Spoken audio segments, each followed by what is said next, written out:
Possibly, maybe maybe a year from now, we might be talking at that time about specific buyouts or something. Or I know that there's a lot. From now, we'll have more information. We'll have more. We'll be a lot closer to that point. Yeah, this next summer we'll know more, as opposed to kind of coming back here and telling you everything we told you. The obstacles will be cleared out of the way. Rates, that was a big one. Right. Yeah. Understanding what the solution is. If spring comes along and we do have some torrential downfalls, whatever, and it starts coming up to your back slab. Well, we want to know about that. I mean, don't if my house starts don't suffer tipping, in silence. I mean, yeah. Kitchen table starts sliding out the back door. Okay. Well, I mean, we're gonna have to. Remind me to call that. We're gonna have to see what that slope's doing and all. But, okay. I mean, we want to know if you start seeing dramatic change. Right. At this point, nothing has happened for like the last 6 months. I expect that'll change with the spring. Right. The one thing we always try to be very mindful of, to your point, is that we try to set policy which we can apply to any situation. Mm-hmm. This is certainly, in many respects, an outlier case. But we want to make sure that in working with you, we're equitable to everyone, and we move along in those lines so that we are fair. I mean, if things got very bad, we'd certainly take a look at it in a different perspective, but we need to be consistent in how we do everything district-wide. Really, what we do for one, we do for all, and vice versa. But obviously, circumstances do change, and hopefully they won't change here for the worse over the next couple of years, but if that came up, we'd certainly get in here and take a different approach at it. Okay. So, at this point, as it looks, we're looking at maybe 4 houses at a minimum, and 7 at a max, or somewhere around there? I think we'd be nervous saying for sure, or even giving a guess, because we need to have a final design. We need to have a final design. That'll dictate which homes can stay. Right. You know, one of us could draw the conclusion that the erosion hasn't been dramatic into your property, and maybe your house is okay. It's going to the energy is going to be dissipated by the time it impacts your yard in a big way. And another expert might infer, no, it's going to keep cutting away, and that solution has to be a different number of homes. So we'd rather not guess at this point. And that final design probably can be at least a year or something like that. Yeah. Well, it's a year away probably before we start. That's where we'll. You can't really start looking at it in depth until next summer. Well, it requires funds. Well, first and foremost, it's going to be a detailed, in-depth design. To Jeff's point, you do get different interpretations from different experts. So we want to be very meticulous and make sure we get the right design for the right project, and that takes funds, and so we need to wait for that funding to come along so we can go ahead and make sure that we do that design, we do the right design for this area. But at this point, we think it's unlikely we'll be building out the creek. I mean, we'll be reclaiming the land that was lost. That seems unlikely. Yeah. Right.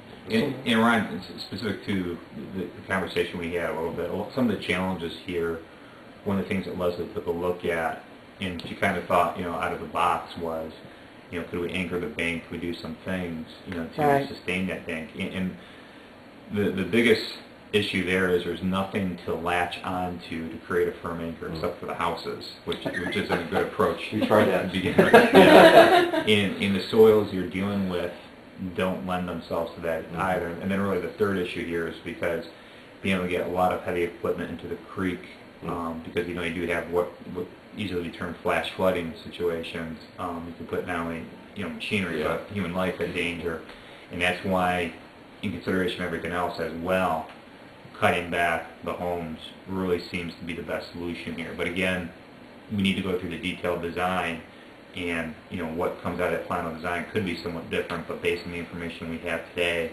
that is what we feel the right solution is. So, on the other end of it, in an abstract sense, in a policy way, what's a standard procedure on a buyout or something like that? At what point of the process, does something like coming down in writing or something, when does it really firm up, or what happens? We don't do any buyouts as a matter of policy without appraisals. We will hire a company to do those appraisals. We negotiate the sale of homes with a contractor. Just recently in the last year, the state has actually laid out by law the process you have to go through in order to do any kind of purchases. Well, not any kind of purchase, any kind of condemnations. And so what we've done as a practice, we put the purchasing process in place so that if anything led to condemnations, we always use the same practice.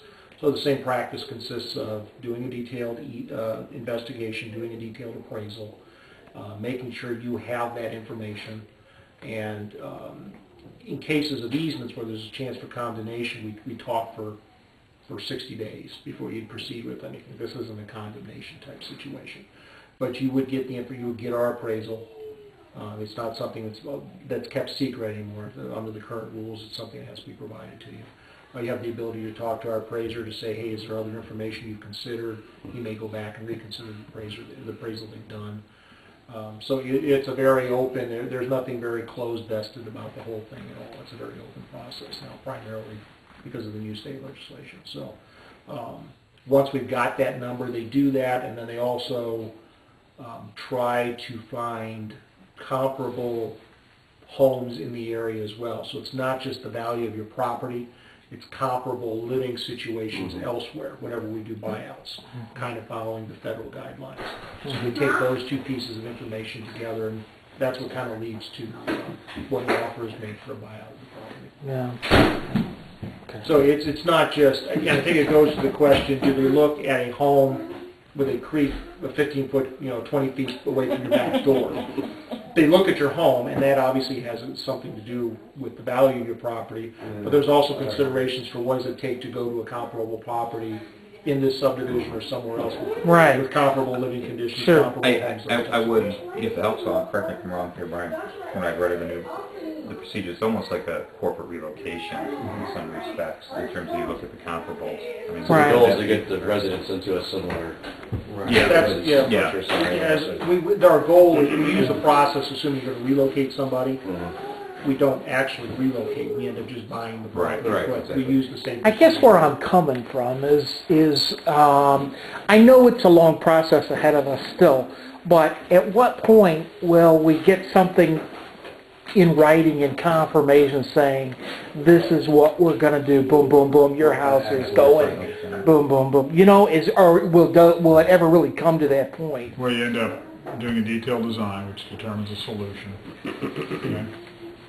Let's say, just for discussion, it means X number of homes have to be bought out. We budget for that work, and then we execute we start the appraisal process and the preparation for that work, right? Right.